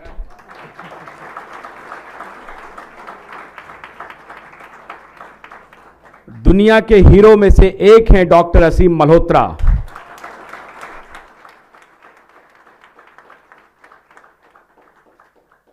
India के बॉलीवुड और America के Hollywood, उनसे बहुत आगे हैं doctor Asim Malhotra.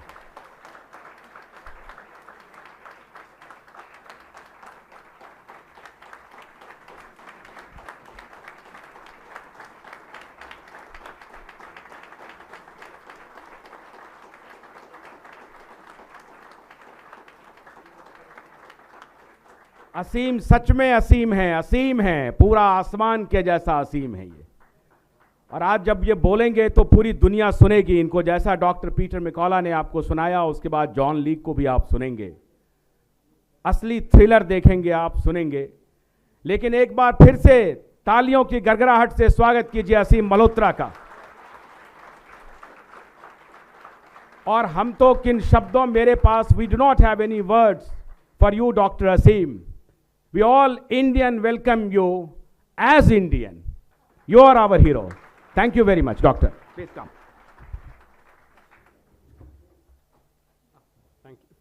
Thank you, Ashutosh. I don't think I deserved any of that. I'm just one medium for spreading the truth here, and we're all part of a team effort. And I'm really honored to be here. I'm standing on the shoulders of giants. Peter McCullough has been at this from the beginning. I've come in a bit later.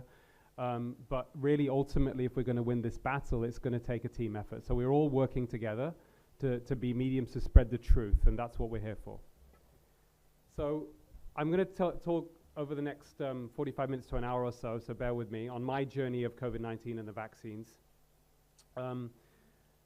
So I think before we get on to the main topic, I think we have to understand that a lot of people here are... A lot of people here are part of an echo chamber, if you like, right? A lot of us are already kind of converted, if you like, to the more truthful message. But the real challenge we have is how do we break through that message to people who are not already on our side, if you like, who are not open or haven't been exposed to the truthful message. So there are three psychological phenomena I think we need to understand and appreciate if we are going to break through. The first one is a willful blindness. So that is when and we're all capable of this, by the way, in different circumstances. So this is when human beings turn a blind eye to the truth in order to feel safe, in order to protect prestige, avoid conflict, and reduce anxiety. That's the first thing. So that's willful blindness, and we have many historical examples of this happening throughout history. The second phenomenon is one of fear. Many people are still gripped by fear from the COVID-19 pandemic, almost a form of PTSD, if you like. And the problem with fear is it clouds our ability to engage in critical thinking. Even the brightest minds can be affected by this. And the third phenomenon, which I think applies in many ways to policymakers and academics, is that changing one's mind can be one of the most terrifying experiences a human being can go through. The Canadian-American economist John Kenneth Galbraith said that faced with the choice between changing one's mind and proving there's no reason to do so, almost everybody gets busy on the proof. But accepting and understanding these facts, I think, allows people and opens them up to maybe being more, in terms of the way we communicate it, but also in terms of the way they receive. And of course, the late, great Stephen Hawking actually said, in fact, this is actually an evolution. This is a thought of the Buddha. I'm a big follower of the Buddha in recent years. Become very spiritual. What's worse than ignorance? The illusion of knowledge. Okay, so now I know the WHO aren't necessarily in the good books of this organization today, and they have done a lot of things wrong, but one of the things I do really appreciate is their definition of health. So when we talk about the bigger picture of what we're dealing with here, that definition of health is a state of complete physical, mental, and social well-being, and not merely the absence of disease or infirmity. How do we achieve that? Well, I'm going to talk you through a little bit of the findings of my paper, which I published in the Journal of Insulin Resistance. But to start off with, as a doctor, my primary purpose is to improve my patient outcomes. That means managing risks, treating illness, and last but not least, relieving suffering. Everything I do as a doctor is predicated on that principle. And how do you get there? Now, this is a very elegant analytical framework that is now more than 25 years old, but unfortunately is not being implemented in the way it should be. We do this from our clinical experience, our clinical intuition, our knowledge as doctors, using the best available evidence, and last but not least, in fact, the most important, is taking into consideration individual patient preferences and values. Because if you don't do that, whatever you suggest is not going to work. You'll get non-compliance. You have to empower patients, and this is informed consent. So the problem is this. Evidence-based medicine has become an illusion. Evidence-based medicine has been hijacked by very powerful vested interests, and as a result, we have a complete healthcare system failure, and I would say a pandemic of misinformed doctors and misinformed and unwittingly harmed patients, based upon a number of factors. I'm an evidence-based guy. I love mathematics. I love numbers. I'm a root cause analysis guy. So let's go through these, right? What are the problems with the best available evidence? Because if a doctor is making clinical decisions on commercially biased or corrupted information, at best it's going to do suboptimal outcomes for our patients, and at worst it's going to do harm, and that's where we're at. So what are these factors? Well, biased funding of research. That's research that's funded because it's likely to be profitable, not beneficial for patients. Biased reporting in medical journals. Biased patient pamphlets. Biased reporting in the media. We'll come on to that later. Commercial conflicts of interest. Defensive medicine. And last but not least, medical curricula that fail to teach doctors how to comprehend and communicate health statistics. Without understanding the numbers involved, doctors, patients, and members of the public are vulnerable to exploitation of their hopes and fears by commercial and political interests. So let's break down the numbers. That's so important. Let's break it down in a way that people can understand. So John Ioannidis I describe as a Stephen Hawking-like figure in medicine. He's a professor of medicine and epidemiology and statistics at the University of Stanford. He's the most cited medical scientist in the world. And in this paper in 2017, which is called How to Survive Medical Misinformation Mess, he describes that 30 to 50% of all healthcare activity in the United States brings no benefit to the patients, and that most doctors are unaware of all of the poor quality research that contributes to overuse of medications, underuse of safer, cheaper options, and even lifestyle interventions, waste, missed opportunities for right care, and avoidable adverse events. And these are the main factors behind it, right? So this is an important thing that people need to understand. Everybody needs to know this. Much published research is not reliable, offers no benefit to patients, and is not useful to decision makers. Most healthcare professionals are not aware of this problem. Most doctors don't know these failings in the system that contribute to their clinical decision making. They then lack the necessary skills to evaluate the reliability and usefulness of medical science. And then last but not least, again, patients and families then lack relevant, accurate medical evidence and skilled guidance at the time of medical decision making. Now, ignorance of this problem, even at the highest levels of academic and clinical leadership, is profound. Peter mentioned earlier, referenced the former director of the CDC, Rochelle Walensky, who said that her optimism from the vaccine, COVID-19 vaccine, came from CNN. The CNN news report, where her optimism came, was almost verbatim reproduction of Pfizer's press release. Think about that.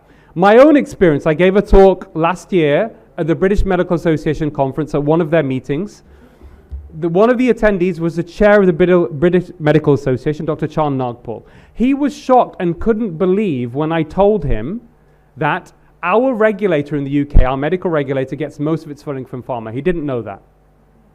When I spoke to him, when I was campaigning to overturn vaccine mandates for healthcare staff, I spent 2 hours, a very open guy, he said to me, Asim, and from everyone I've spoken to, including people like the chief medical officer and health policy makers, he said, nobody appears to have critically appraised the evidence as well as you have. Most of these people are getting their information from the BBC. Now, another thing that John Ioannidis in his he was a great mathematician, he's a statistician. One of his calculations, he wrote this paper in PLOS One in 2001. It said why most published research findings are false. In other words, certainly when there is commercial interest involved, those publications, which is most of drug industry sponsored research, the conclusions exaggerate the safety and benefit of their interventions, okay? And he says the greater the financial or other interests and prejudices in a scientific field, the less likely the research findings are to be true. So I've been campaigning on this for many, many years, issue. I spoke in the European Parliament 2018, and I made some clear, some very key points there. I think that people, again, need to appreciate when we look at the root cause of the problem. The pharmaceutical industry have a legal obligation to produce profit for their shareholders. They do not have a legal requirement to give you the best treatment. But the real scandals are these. The regulators fail to prevent misconduct by industry, and that doctors, academic institutions, and medical journals that have a responsibility to patients and scientific integrity collude with industry for financial gain. And I said the situation has become so dire that honest doctors can no longer practice honest medicine. Now let's give you some brief history of the pharmaceutical industry, because that's where we're going here in terms of root cause of the problem. So there's extensive research and evidence on fraud committed by the pharmaceutical industry. Most of the top 10 drug companies, certainly between 2009 and 2014, were found to have committed fraud in the United States, totaling about $14 billion in fines for illegal marketing of drugs, hiding data on harms, manipulation of results, for example. And Peter Gosha, the co-founder of the Cochrane collaboration, says the situation is not resolving itself, because what happens is the fines are so small, they end up making more profit from the drugs that they've illegally marketed, right? So the crime is essentially paying. And he said, we need to create a situation where the fines are so large that drug companies risk going bankrupt, and that senior executives involved in these frauds need to go to jail, right? And that will act as an effective deterrent. People, let's play devil's advocate here, but Dr. Malhotra, isn't the drug company responsible for saving so many lives, et cetera, et cetera? Yes, there are many drugs that have been produced by the pharmaceutical industry that are life-saving and beneficial in the right patient, okay? But what is the net effect of these drug companies, certainly the last couple of decades? This is one analysis done in France between 2002 and 2011. Almost 1,000 drugs were approved by their regulator. Most of the drugs were copies of old ones. So they change a few molecules here and there. They patent these drugs, huge waste in the system. The taxpayer, we pay for this, okay? And then when they looked at harmful drugs versus, clinically therapeutic drugs that were, new, innovative, double the amount of drugs that were found to be more harmful than beneficial. So 15.6% of the drugs were found to be more harmful than beneficial, and over 8% that were thought to be of therapeutic value. So what do we conclude by this? The overall, and this has been repeated everywhere, this has been repeated in the United States. Marcy Angel, former editor of the New England Journal of Medicine, considered the most high-impact medical journal in the world. She did her own analysis saying that 75% of drugs in the US have found to be copies of old ones. One of the reasons for this is drug companies now spend 20 times more on marketing than they do on basic science research. So the system is not even encouraging good innovation. The system is rigged against the population, against innovation, but for the profits of these big companies. And Marcy Angel says, it is no longer possible to trust much of the clinical research that's published or to rely on the judgment of trusted physicians or authoritative medical guidelines, and she reluctantly reached this conclusion over almost 2 decades as an editor of the New England Journal of Medicine. She's not alone. Richard Horton, editor of The Lancet, he came to one of my recent talks recently, I'll tell you about that later, and I cited him in my talk, and he said, in his editorial in 2015, he said possibly half of the medical published literature may simply be untrue, right? This is not conspiracy theories here. These are people at the very cutting edge. These are leading medical journal editors who are saying this, and it fits with the data, right? And of course, there's a big problem in British institutions of research misconduct. Richard Smith, former editor of the BMJ, in a meeting that a talk he gave to some leading academics in the UK, he asked the audience of academics. He said, "How many of you are aware of fraud or manipulation of data taking place in your own department?" Right? And these are some of the most prestigious British institutions. A third of the audience put their hand up. He said, how many of you have reported it? They all put their hand down. Right? This is a cultural problem. And again, I'm going to the roots of that cultural problem too.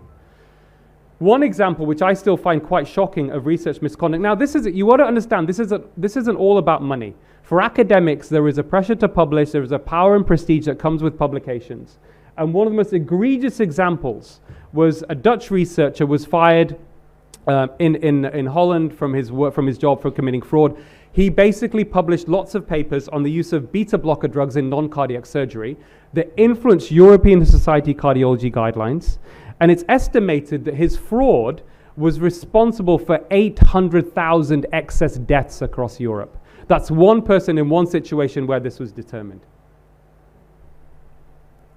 So again, I do public advocacy, I do private advocacy. And again, in my role over the years, initially campaigning on obesity, I was inspired by the work of the BMJ's Too Much Medicine campaign, started in 2012. JAMA Internal Medicine in the US also started a campaign called Less is More, and understanding that we have a big problem of over-medicated society. One figure suggests that the third most common cause of death globally after heart disease and cancer is prescribed medications, what your doctor prescribes for you because of side effects, and these are mostly preventable. So this is a big, big issue. This is a public health problem, even before the COVID pandemic. And I worked with the medical Royal Colleges in the UK, and it didn't take long to convince the leaders of the medical Royal Colleges that they should start a campaign. I then coordinated this with the BMJ, and I was a lead author in this paper called Choosing Wisely in order to wind back the harms of too much medicine. And of course, with all this waste as well, there's an ethical duty on doctors in a healthcare system with limited resources. One doctor's waste, as in doing treatments that are essentially useless or marginally beneficial, is another patient's delay. And of course, this has a big impact on the healthcare system.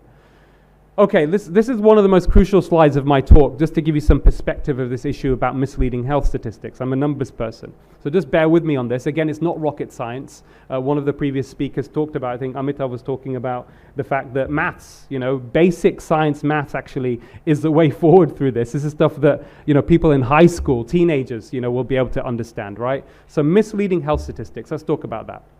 So there are many ways of presenting a benefit of a treatment. You can use something called relative risk or absolute risk, something known as the numbers needed to treat. If you communicate relative risks as opposed to absolute risks, it can lead lay people and doctors, by the way, to overestimate the benefit of a medical intervention. So if we take, for example, randomized controlled trials on the use of statins, many people here might be familiar with cholesterol-lowering statins. It's very well prescribed in India. Okay, so if you look at type 2 diabetics and you look at the benefit of statins in that group, and you treat them for 4 years, there is a 48% relative risk reduction in them having a stroke. Sounds quite impressive, doesn't it? Patient comes in, take the statin, you're 48% less likely to have a stroke. Sounds very impressive. What does it actually mean if you look at the information where that comes from? It reduces the risk of having a stroke from 28 in 1,000, so 1,000 people followed up on the placebo over 4 years, 28 of them had a stroke out of 1,000, to 15 in 1,000 in the people that took the statin. So of the 1,000 people that took the statin, only 15 people had a stroke versus 28. So you reduce the number by 13 in 1,000, right? So 13 over 28 times 100 is a 48% relative risk reduction, yes? But what it actually means for the individual is an absolute risk reduction of 1.3%, 13 over 1,000. Yeah, do you follow me? Does that make sense? So that's a 1.3 benefit, but another way of presenting that data, which is something we wrote about in the Choosing Wisely paper, and this is something that I call, when the information is available, you should use this, is that you need to treat 77 people to prevent 1 stroke. So what I tell my patients in this situation about informed consent, I will say to them, if you take the statin religiously, and by the way, the caveat here is this comes from industry-sponsored data, and if you don't get side effects, and if we believe it to be absolutely true, yes, these are important points to mention, right, in the conversation. There is a 1 in 77 chance it will prevent you having a stroke. Now, the patients may have differing opinions on that. They may say, well, I'm very worried about stroke, family history. I'll take the chance, doc. Others will say, you know what? I don't think that's the best option for me. Is there anything else I can do? And of course, we can talk about lifestyle then. Mismatch framing in medical journals compounds the issue. So if you look at a sample of medical journal articles between 2006 and 2004 and 2006, there was a sample that was chosen in Lancet, BMJ, and JAMA. A third of those articles use mismatch framing. In other words, when these trials were reported in the journal, the benefits were presented as relative risk and the harms as absolute risk. I mean, this is just ridiculous. It's absolutely shocking, right? Surprise, surprise, obviously all of those articles were publications designed and sponsored by pharma. Yeah, this is marketing. This is not science. This is not medical truth. This is not transparent communication. This is not informed consent. This is marketing. Now, don't just take my word for it. We talk about the WHO, and I think they do a lot of good things, and we're going to talk about WHO and their problems shortly. But Gerd Gigerenzer, who I met, he was, at the time, he was considered the world-leading researcher on health and statistical literacy in the Max Planck Institute, where Einstein was also a student and teacher. And he said in a WHO bulletin 2009, you can look this up, it's free online. It is an ethical imperative that every doctor and patient understand the difference between absolute and relative risks to protect patients against unnecessary anxiety and manipulation. In other words, I could say, in my opinion, if that information is available, it is unethical for doctors just to give the presentation to the patient in relative risks and not absolute risk terms. And when you look at the evidence about, okay, when we look at literature on when data is presented in this way, does it have a negative impact? No, it doesn't. In fact, outcomes are no worse, and actually you end up saving more money. And I wrote this editorial with the chair of the Medical Royal Colleges at the time that then made front page headlined news in the UK, where I talked about a patient, which is quite extraordinary. One of my most interesting patients is a heart attack patient, former pilot, had a stent, very bright guy. He was a maths and physics teacher. He could no longer fly planes. He was a international pilot with Virgin Atlantic, and he had to go back to teaching maths and physics. And he was put on a cocktail of medications, aspirin, statins, everything. And he got side effects. And he looked at the benefits and he thought they were quite small. And he said, I'm going to change my lifestyle. He went on a low carbohydrate diet. And I'm still in touch with him. And he's doing amazing. He's actually breaking his own records on ultramarathons now, right? He's off all his meds. Now, I'm not saying this is for everybody, but this is what can be achieved. And this is, again, in keeping with his preferences and values. I said to him, actually, I think you should go on aspirin. I think you should take a low-dose statin. He had a heart attack. But he decided for himself he didn't want to do that, and I supported his decision. And this is what, he's got amazing parameters now in terms of his health, and he's doing really well. Okay, let's move on. We're getting on to so just briefly as well, I won't go into a lot of detail on this, but at the very beginning of the pandemic, like many of you here, I was able to look at the data coming from China and Italy, and we knew, obviously age was a risk factor, but there was a huge prevalence of increased risk of COVID in relation to obesity. And it's specifically metabolic syndrome, which I will describe shortly. And I wrote this article in European Scientist. I was getting quite frustrated. I went on Sky News in March 2020, right at the beginning, and I said, listen, we've got this very clear evidence of metabolic syndrome and obesity being linked to COVID outcomes. We need a public health education campaign repeatedly to tell people this is the time to change their diet, because we know dietary changes rapidly improve risk factors for heart disease. This is what I do. This is what I've published on. Within 3 weeks, you start to see reversal of metabolic syndrome in some studies in 50% of people. Absolute numbers, right? Why was this not told to the public? And I published this paper in, we knew, for example, in the UK, that there seemed to be a doubling of risk of worse COVID outcomes amongst people from Indian and South Asian backgrounds. So I published this article in the journal Physician, and we highlighted the fact, it's very difficult for you to read there, but essentially there are, and this is very easy and cheap for people to measure, but there are these metabolic factors, which include your cholesterol profile, triglycerides and HDL, waist circumference, blood pressure, and whether you're pre-diabetic or diabetic. Those are the most important factors when you look at risk from lifestyle and vitamin D deficiency as well of COVID-19. And the point here is the only intervention that really has an impact on this rapidly is lifestyle. In fact, you can reverse these metabolic syndrome or improve them within, again, just from dietary changes.